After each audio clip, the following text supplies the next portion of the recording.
Hi everyone, thank you all for watching. If you're new, welcome to my channel dedicated to Japanese and Chinese made makeup brushes.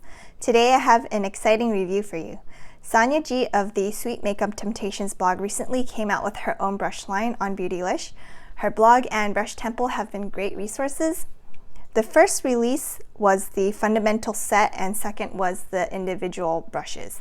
I did pick up 3 individually at the end of January. The handles are made out of dense maple wood and coated in 4 layers of pigment and lacquer. I can really feel the great quality of the handles. They're smooth and nicely detailed. They do feel very luxurious.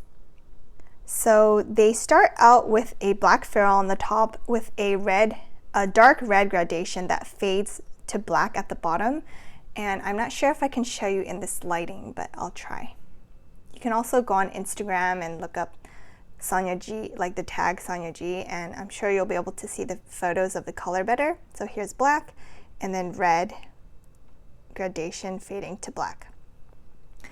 So the font right here is a block type that reminds me of the font from Back to the Future, the movie, and it's a dark yellow color. The back of the brushes all say Japan and then the brush name. And on the bottom of the handle, right here, it says the smut logo is like stamped on.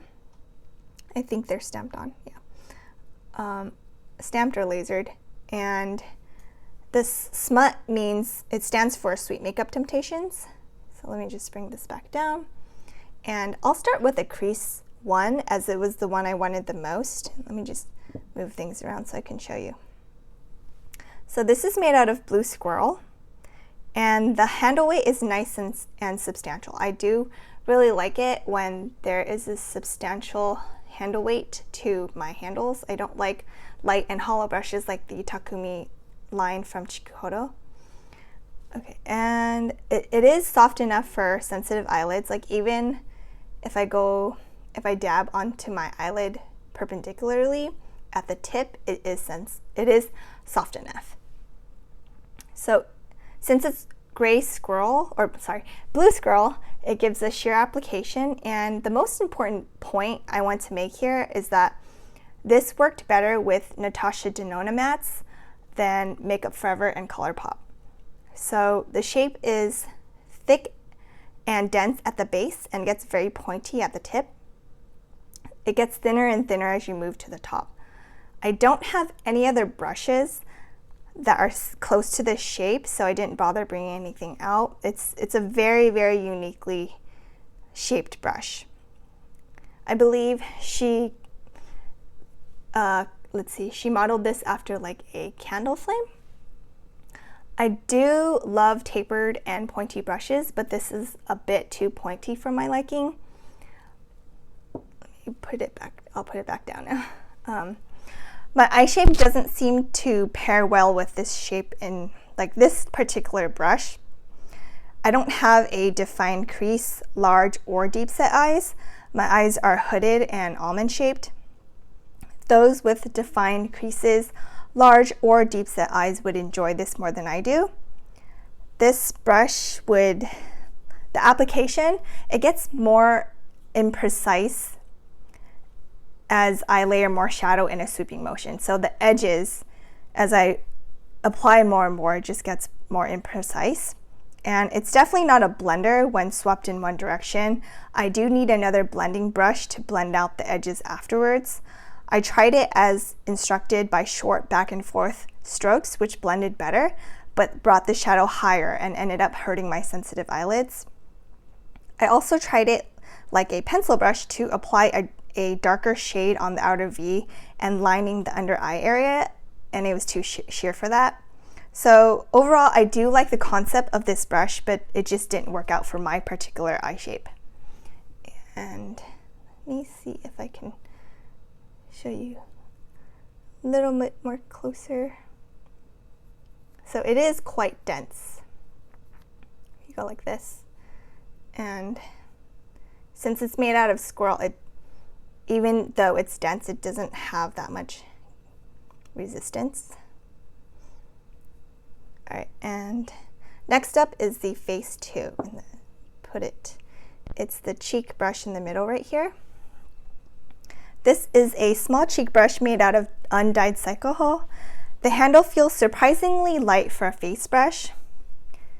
So yeah, I think these two kind of feel similar in weight, but I mean for an eye brush this is like pretty nice in handle weight compared to the face brush.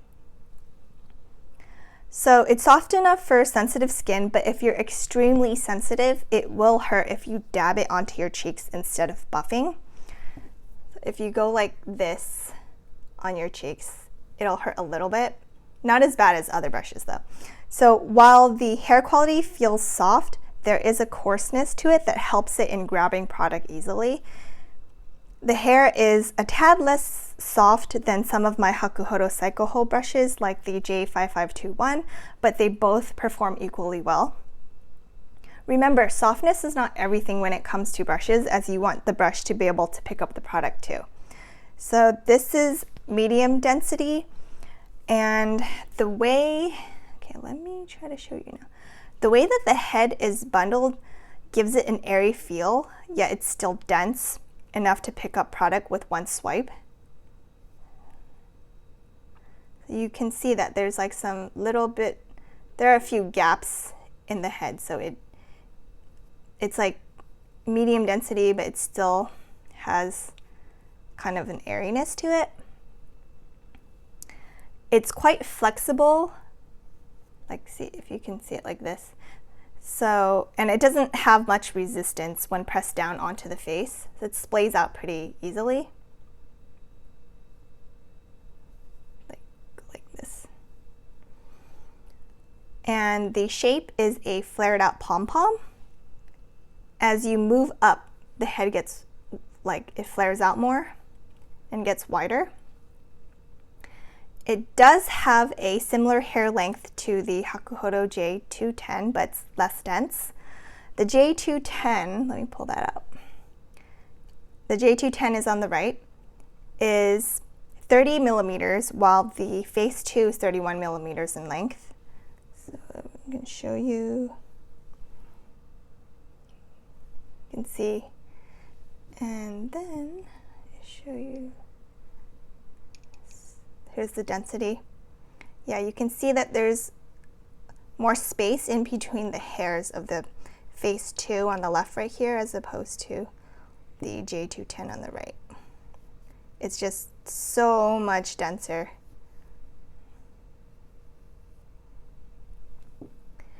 And it is smaller than the, let me move these around. It is smaller than the Chikuhodo Takumi T4.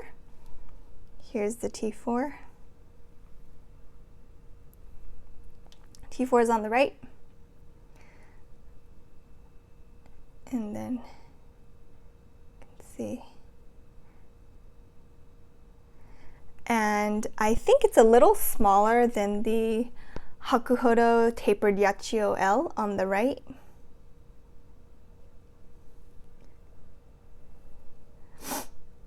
And yeah, I think it would be closer to the Hakuhodo Yachio M than the L. This one, the size is about the same, but if you want to be exact, it might be closer to the M.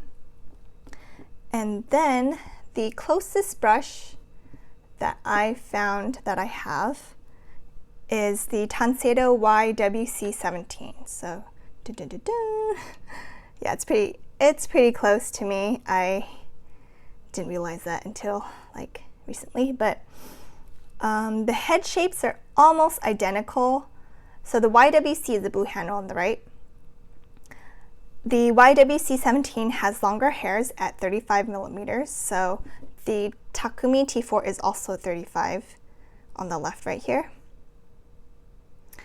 And the Tanseido YWC17, I'm just going to call it the Tanseido, is also softer and sokoho instead of seikoho, so the Sonia face 2 on the left is made out of high-grade seikoho, and the Tanseido on the right is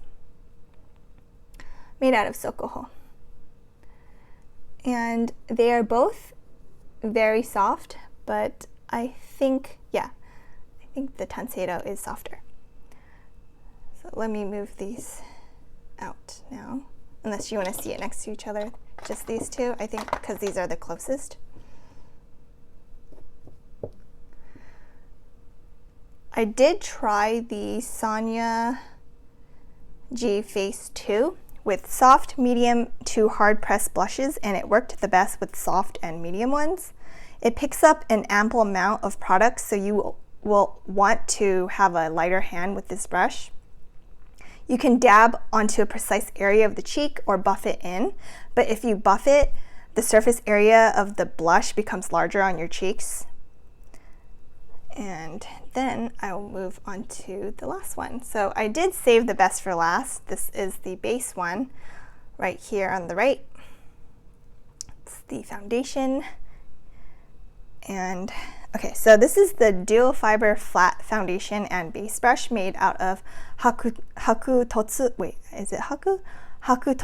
and synthetic hairs. There's Haku Totsuho and Haku O Totsuho, so I get confused sometimes, but this is Haku Totsuho and synthetic hairs. This is similar to the Hakuhodo G5557 and Wayne Goss 01 from his anniversary set. And I think the only differences to me, like from just looking at this brush and compared to like those ones, that I no longer own the Wayne Goss one from the anniversary set anymore, but yeah, just based on appearances, this is very similar to them, and this is just completely flat instead of angled. Those brushes are angled foundation brushes, and I've never seen a flat one before. This is the first one, like of this, you know, this short, the hairs with this shortness and density. I would say this brush is a hybrid between the Hakuhodo J528 and G5557. The handle is the heaviest and longest of the three, and I love the way it feels. It is so nice and weighty. If you're nearsighted and do your makeup close to the mirror, keep in mind that the bottom of the handle will hit the mirror. Like, yeah, it definitely hit for me. But the lacquer is still intact. It's good. And once again, this is soft enough for sensitive skin, and it is dense and shortly packed, so that due to that, the hairs allow the brush to give a flawless sheer to full finish depending on the product you use. I really enjoy that about this brush, that you can get sheer, medium, and full coverage depending on the product. So when used with a creamy tinted moisturizer, it did sheer it out, and honestly for my tinted moisturizer, I like using my hands and like Kolinsky the best. Nothing beats those two. So it's not, you know, it's not the fault of this brush. And with liquid, let's see, with my liquidy Maybelline Fit Me Matte and Poreless foundation, it gave medium to full coverage. That foundation doesn't have a pump, so like sometimes, or more often than not, I pour out a little bit too much and then I just dab it all over my face, and I like buff product all over, and it actually, yeah, it looks really good with this brush. So it does work best in a buffing motion, as sweeping in one direction leads to streaks, and this hair combination typically makes my face, sorry, I'm like talking really fast, so I'm messing up a lot, but this hair combination typically makes my face itchy and makes product sit on top of my skin, but I'm happy to say that it did neither of that. It takes quite a brush to impress me and move up close to my Holy Grail Tarte Air Bouquet brush, and this did just that. Like, out of all of the brushes I've reviewed today, this one is my favorite. So yeah, if you wear a foundation on a daily basis or just very frequently, I do highly recommend this brush. And hope this was helpful. Thank you guys so much for watching, and I will see you in my next video. Bye!